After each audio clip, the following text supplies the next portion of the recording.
ઓમ શ્રી કૃષ્ણ પરમાત્મને નમઃ. શ્રીમદ ભાગવત કથા દૃષ્ટાંત અને રહસ્ય.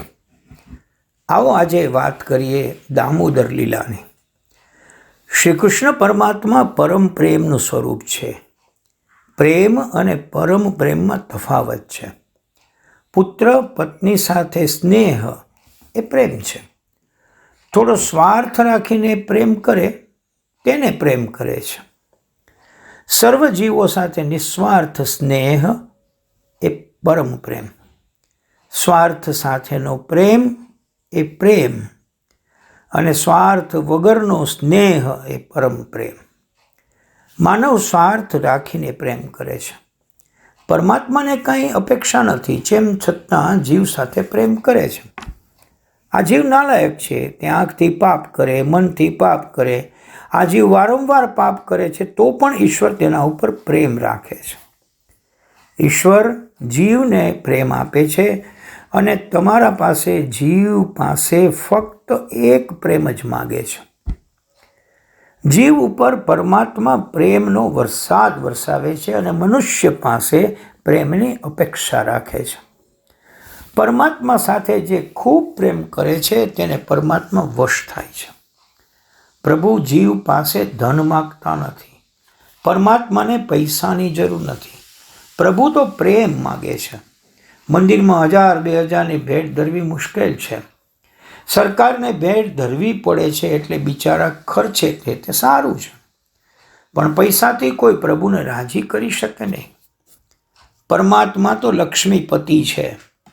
તેને પૈસાથી પ્રસન્ન કરી શકાશે નહીં. શરીર બળ, દ્રવ્ય બળ, જ્ઞાન બળ, બુદ્ધિ બળ વગેરેની હાર થાય છે ત્યારે પ્રેમ બળની જીત થાય છે. પ્રેમ બળ એ સર્વથી શ્રેષ્ઠ છે. પરમાત્માને પ્રસન્ન કરવાનું સાધન પણ પ્રેમ છે.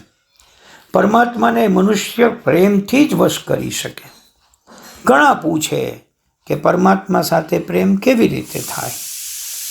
પરમાત્મામાં પ્રેમ જાગે એનો ઉપાય બતાવો. જરા વિચાર કરો. ઘરના માણસો સુખ આપે છે એટલે આપણે તેમની સાથે પ્રેમ કરીએ છીએ. પતિ એવી કલ્પના કરે છે કે પત્નીના લીધે હું સુખી છું. પત્ની માને છે કે પતિના લીધે હું સુખી છું. કોઈ એવી કલ્પના કરે કે પત્નીના લીધે હું દુઃખી છું તો પત્ની ઉપર પ્રેમ થશે નહીં.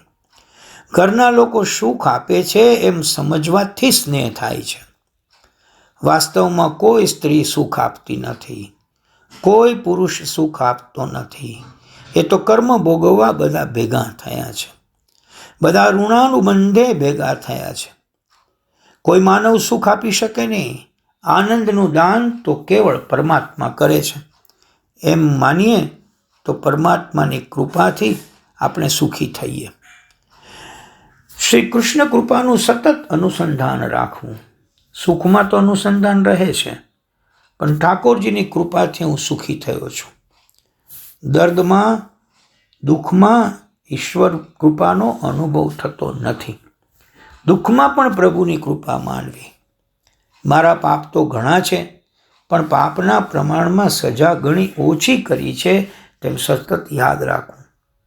મને જે મળ્યું છે તે મારા કર્મથી નહીં, ભગવત કૃપાથી મળ્યું છે.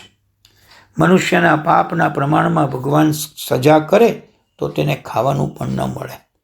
ભગવાન સજા કરે છે ત્યારે દયા રાખીને સજા કરે છે. ભગવાનની કૃપાથી હું સુખી થયો છું. હું ભગવાનનો ઋણી છું. ભગવાનના ઉપકારોને યાદ કરીએ તો પ્રેમમાં પ્રેમ જાગશે, ભગવાનમાં પ્રેમ જાગશે, સર્વત્ર પ્રેમ દેખાશે.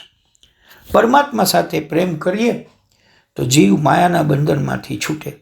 ઈશ્વર સાથે પ્રેમ ન કરીએ ત્યાં સુધી સંસારનો મોહ છૂટતો નથી. વારંવાર એનું સ્મરણ કરીએ, પ્રભુના નામનો જપ કરીએ તો પરમાત્મા સાથે પ્રેમ થશે. ભગવદ ઈચ્છાથી તમારી ઈચ્છા જુદી હશે તો પરમાત્મામાં પ્રેમ થશે નહીં. પોતાની ઈચ્છા છોડીને પરમાત્મામાં પોતાનો પ્રેમ જોડી વૈષ્ણવો પરમાત્મા સાથે તન્મય થાય છે. જ્ઞાની મહાત્માઓ પ્રેમથી પરમાત્માને વંશ કરે છે. જીવ પૂર્ણપણે ભગવાન ઉપર પ્રેમ કરે તો ભગવાન દુર્બળ બને અને તેને વશ થાય છે. પ્રેમ બળ વધશે તો પરમાત્મા દુર્બળ થશે, અને પરમાત્મા દુર્બળ થશે તો જીવ પરમાત્માને બાંધી શકશે. અતિશય પ્રેમ હોય તો વ્યવહારમાં પણ મનુષ્ય કબૂલ કરે છે, મારી હાર તારી જીત. પ્રેમમાં હરિ એ જીત છે. પ્રેમ વધે એટલે ભગવાન બંધનનો સ્વીકાર કરે છે. પરમાત્મા પ્રેમ પરતંત્ર છે. અતિશય પ્રેમ કરીએ તો પણ પરમાત્માને આધીન છે. પ્રેમનું બંધન પરમાત્મા તોડી શકતા નથી. એકદા એવો શબ્દ ભાગવતમાં જ્યાં જ્યાં વાપર્યો છે ત્યાં કોઈ વિશિષ્ટ પ્રસંગ છે.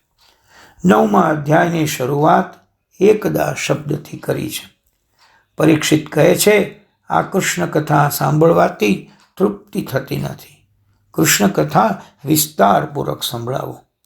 સુખદેવજી વર્ણન કરે છે, રાજન શ્રવણ કરે છે. હરિ ઓમ.